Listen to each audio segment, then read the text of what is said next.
So maybe you've started your own business. Perhaps you are just entering your career in sales.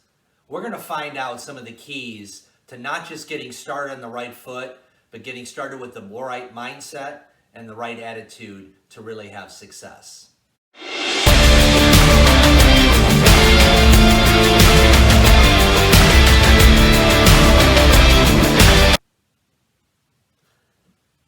Hi, my name is Steve, and my mission here is to try to talk to you a little bit about how to launch a sales career or how to launch your first business venture in a successful way. Here's a couple things that I wish I knew, but I learned sometimes the hard way when I first got started. You see, when you begin anything, it's going to take a lot of energy and a lot of focus and a lot of hard work. You know, think about if you decided to take up a musical instrument or you decided to try to play a new sport. The time, the energy, the focus, the discipline, learning the nuances of that specific skill that you'd like to learn. Well, multiply that times 10 if you decide to get into sales or if you decide to start your own business. So let's just talk about that, something that you should be thinking about. You see, when you first begin, your energy level should be at a 10. And that means that there's a lot of things in your life that you might like doing right now that you might not get to do during this period of time that you're learning a new skill. And, you know, particularly sales or entrepreneurship, it is one thing to be doing something and to be working at something, and it's another thing to be getting paid for working at something and doing something. The true measurement of a successful salesperson is, are you getting paid? Are you a professional? Or is it a hobby for you, right? So we want to take something that is a hobby for some and we want to turn it into a profession for you. So here's how it works. So when you first begin, you have this energy level at a 10, but guess what? You have the return scale here. Your return is a 1. See, you prospect, you do presentations, you make calls, you try to generate leads, you try to do all these different things, but you're just learning, and so you aren't very good at it. So very few people are going to say yes. In fact, most are going to say no, if not all. And you're going to continue to work and spend that time at that 10 energy level. But guess what? As time goes on and you get better and better, you start to slowly go down the scale here, where all of a sudden this 10 energy level puts you at a 10 in return. You start getting those checks, okay? But initially, you're at a 10 energy level, you're at a 1 on a return. But guess what? As time goes on, eventually you get so good at what you're doing, you could wind up putting 1 unit of energy in and get 10 units of return. That's the place we all want to be as salespeople, where we're putting in less time and effort and we're getting a better return. So let me tell you just a couple things that would be helpful for you. First off, accept what I'm telling you. Don't fight it, okay? Just accept it. You're gonna have to work harder. Less Scooby-Doo or whatever you like watching on TV. Less maybe playing softball or doing whatever you like to do. Less time on your hobbies, social media, and more focus on your new career and your sales efforts.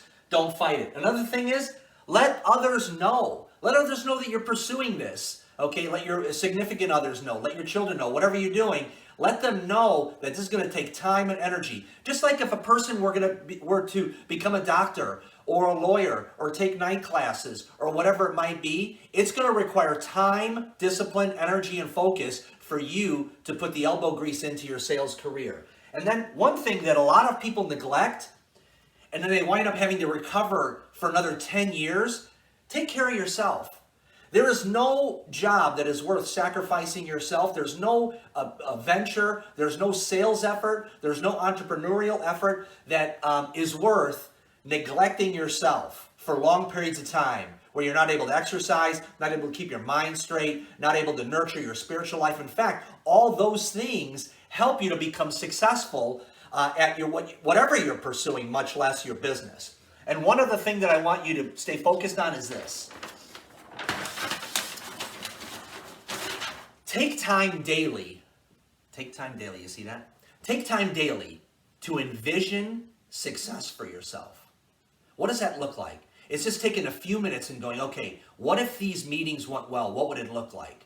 How would I feel if I had more clients? Okay, what does it feel like to deposit that amount of money in my bank account? Take time daily to stop, shut everything off, fold up the appointment book or iPad or your cell phone, put it away, and close your eyes and just think about success and what it would look like for you. How would it feel? Write down, be specific, and we'll talk more about mindset as we go along. So, this is something else. Most people want to be great. Get that straightened out. Most people want to be great at something, but let me give you the news. And it's not necessarily good news, but it is the true news. And it's this. Before you're ever great at anything, you're going to have to be good at it.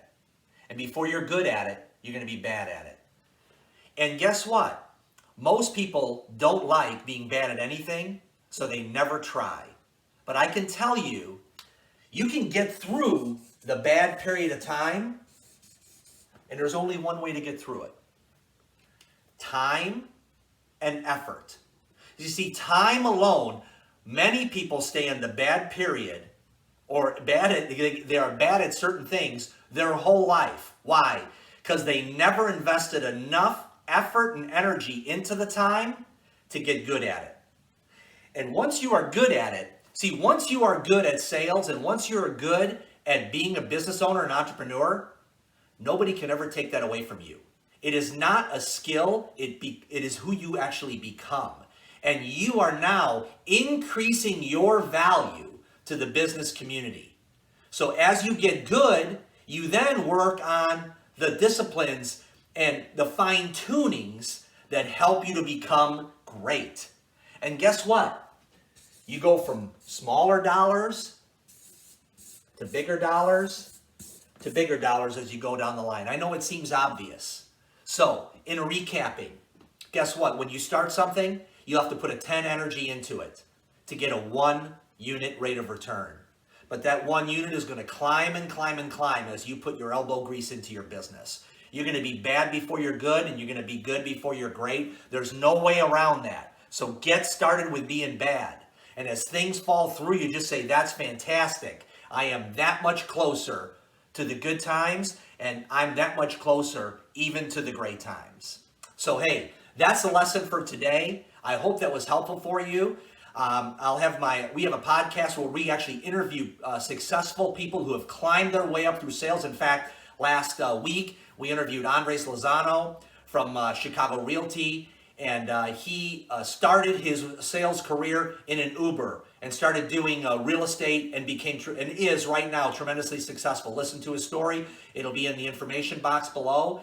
And also, you can subscribe to us, follow us on Instagram, or put some comments below and let us know what else you'd like to learn about.